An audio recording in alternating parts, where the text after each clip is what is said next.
آج کے درس کے لیے ہم نے 30ویں پارے کی پہلی سورہ مبارکہ سورہ نبا کا انتخاب کیا ہے۔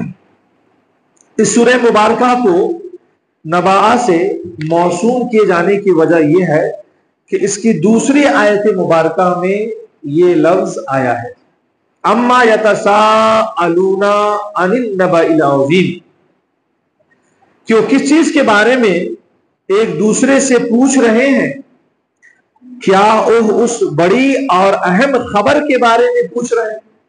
نبا ان کے معنی آتے ہیں کوئی اہم خبر ہو، اور وہ خبر جس کا تعلق غیب سے ہو، چھپی ہوئی چیزوں سے ہو، اسے نباؤن کہا جاتا ہے۔ اور یہاں پر مراد قیامت ہے کہ کیا لوگ آپس میں ایک دوسرے سے قیامت کے متعلق سوال کر رہے ہیں، اس اہم خبر کے بارے میں سوال کر رہے ہیں۔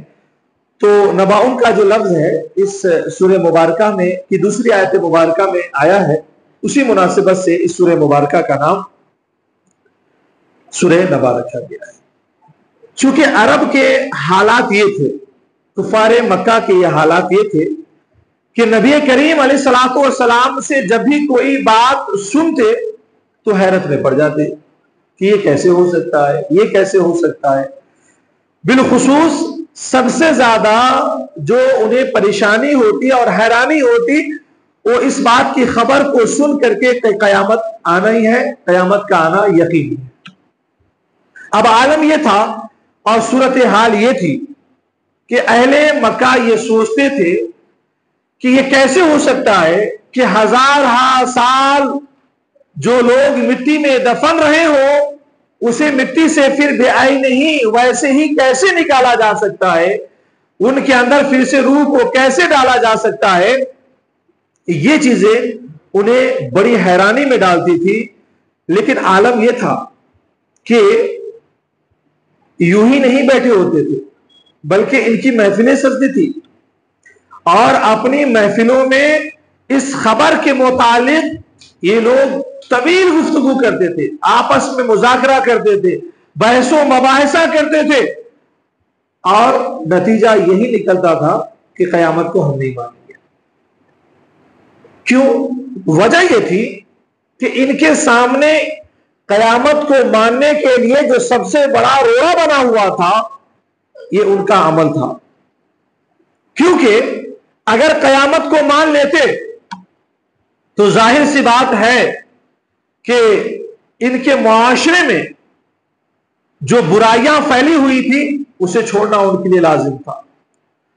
جو لوٹ اور گھسوٹ کی جو رویے پر قائم تھے، ان سے انہیں باز آنا پڑے گا۔ عالم یہ تھا کہ سرقہ زنی، چوری اور ڈاکہ زنی کو یہ لوگ جو روا سمجھتے تھے، قیامت کو مان لینے کے بعد اسے چھوڑنا پڑتا۔ عالم یہ ہے کہ شراب نوشیوں کی جو محفلیں سستی تھی اور جو بازار شباب و شراب گرم کر کے اپنی جوانیوں کو جھونک دیا کرتے تھے، اگر قیامت کو مان لیتے تو پھر اس کو چھوڑنا پڑتا۔ عالم یہ ہے کہ ان کی صورتحال یہ تھی کہ اگر کوئی کمزور ہے، غریب ہے، تو ان کا استحصال کرنا، ان پر ظلم کرنا روا سمجھتے تھے۔ قیامت کو مان لیتے تو انہیں ان ساری چیزوں سے باز آنا پڑتا تھا۔ صورتحال یہ تھی کہ ان کے معاشرے میں سود کا رواج اس قدر مضبوطی سے مسلط ہو چکا تھا کہ منمانی سودیں وصولا کرتے تھے۔ اگر قیامت کو مان لیتے تو انہیں اس سے باز آنا پڑتا۔ گویا کہ قیامت کی خبریں جب اسلام دے رہا تھا، نبی پاک دے رہے تھے، قرآن دے رہا تھا، تو ماننے سے تو منکر تھے ہی، بحث و مباحثہ کر کے، آپس میں گفتگو کر کے، مذاکرہ کر کے نہ ماننے کی وجہ یہی تھی کہ ان کے سماج میں برائیوں کی ایک جو فہرست جاری تھی، قیامت کو ماننے کے بعد ان ساری چیزوں کو چھوڑنا پڑتا، اور یہ انہی چیزوں کو چھوڑنا نہیں چاہتے تھے، اور اسی چیز وجہ سے قیامت کو ماننے کے لیے تیار نہیں تھے۔ جب تیار نہیں تھے تو قرآن پاک نے انہیں جھجھوڑا اور کہا کہ سنو، تمہارے نہ ماننے اور ماننے پر کسی چیز کا آنا اور نہ آنا یہ لازم نہیں ہے. اگر تم قیامت کو نہ بھی مانو تو سن لو کہ یوم ينفخ فی الصور فتأتون افواجا، کہ جب سور پھونکا جائے گا تو تم فوج در فوج چلے آؤ گے. اور پھر اس وقت کا جو منظر ہوگا نا، ان ساری چیزوں کو یہاں پر بیان کیا گیا، اور انہیں اس بات پر یقین دلا دیا گیا کہ تم اگر نہ بھی مانو تو قیامت آ کر کے رہے گی، اور پھر اس قیامت کا تم مشاہدہ کرو گے، پھر قیامت کا اعتراف بھی کر لو گے، مگر اس وقت تمہارا اعتراف کر لینا کوئی کام نہ آئے گا، تم جہنم میں ڈال دیے جاؤ گے. تو سب سے پہلے اس چیز کو جھجوڑا گیا. دوسری بات کہ قیامت پر جو ان کے اعتراضات تھے کہ آخر انسان کو مٹی سے کیسے نکالا جائے گا، بکھرے ہوئے ذرے کو ایک جگہ کیسے جمع کیا جائے گا، اس کے اندر روح کو کیسے پھونکا جائے گا، ان ساری چیزوں کا جواب دیا گیا کہ اللہ کریم قادر مطلق ہے، وہ علیم ہے، وہ حکیم ہے. جو تمہیں پیدا کرنے پر قادر ہے وہی ذات تمہیں زمین سے پھر سے نکالنے پر، تمہارے بکھرے ہوئے ذروں کو ایک جگہ جمع کرنے پر اور اس کے اندر روح پھونکنے پر قادر ہے. تو اس چیز کا بھی احساس دوسرے حصے میں دلایا گیا.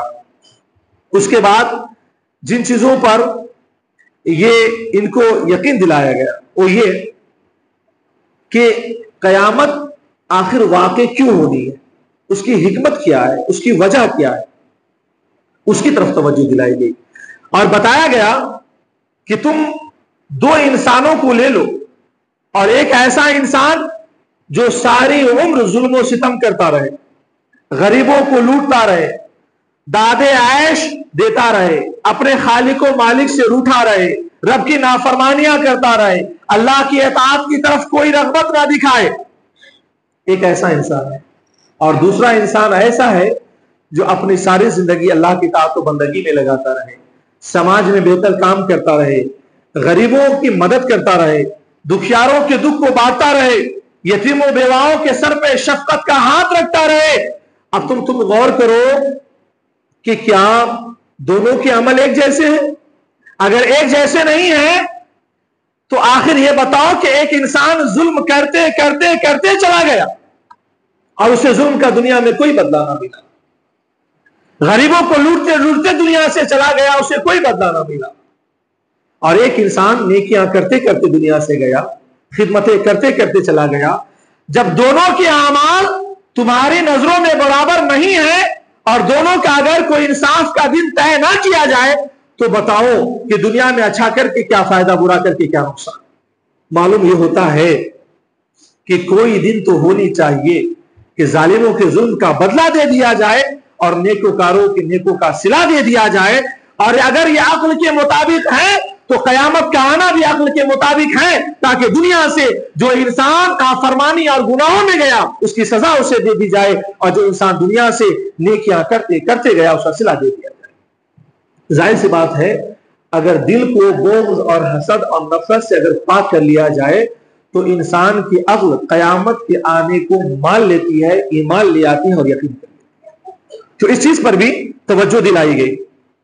اس کے بعد کفار مکہ کو جو دنیاوی نعمتیں ملی تھی نا، اس پر انہیں بڑا غرور تھا، بڑا تکبر تھا، اور یہ کہتے تھے کہ سنو اگر قیامت مان لو آ گئی، ہم تو مانتے نہیں، اگر مان لو آ گئی تو آخرت میں بھی اچھی نعمت ہمیں ہی ملنے والی ہے، جنت ہمیں ہی ملنے والی ہے، کیونکہ اللہ نے دنیا میں ہمیں دیا ہے تو آخرت میں بھی ہمیں ہی عطا فرمائے گا. اور پھر کہتے تھے کہ اگر مان لو کہ جنت میں ہمیں جانے نہیں دیا جائے گا تو ہمارے پاس دو چیزیں ہیں.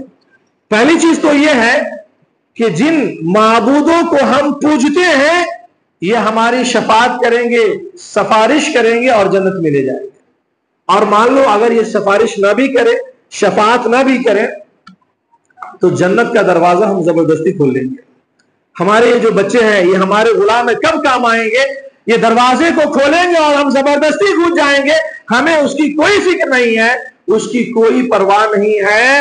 سورہ نبا کے آخر میں چل کر کے انہیں تنبیہ کر دی گئی کہ اے لوگوں سنو، اس دن جو تمہارا حال ہوگا وہ یہ ہوگا کہ تم ان حالتوں کو دیکھ کر کہہ پڑو گے وَيَقُولُ الْكَافِرُ يَا لَيْتَنِي كُنْتُ تُرَابًا، کہ اس ہولناک منظر کا سامنا کرنے سے پہلے کاش کہ ہم مل کر کے مٹی میں مر گئے ہوتے، مٹی میں مل گئے ہوتے، خاک ہو گئے ہوتے، تو یہ دن نہ دیکھنے پڑتے، یہ قیامت کا سامنا نہ کرنا پڑتا۔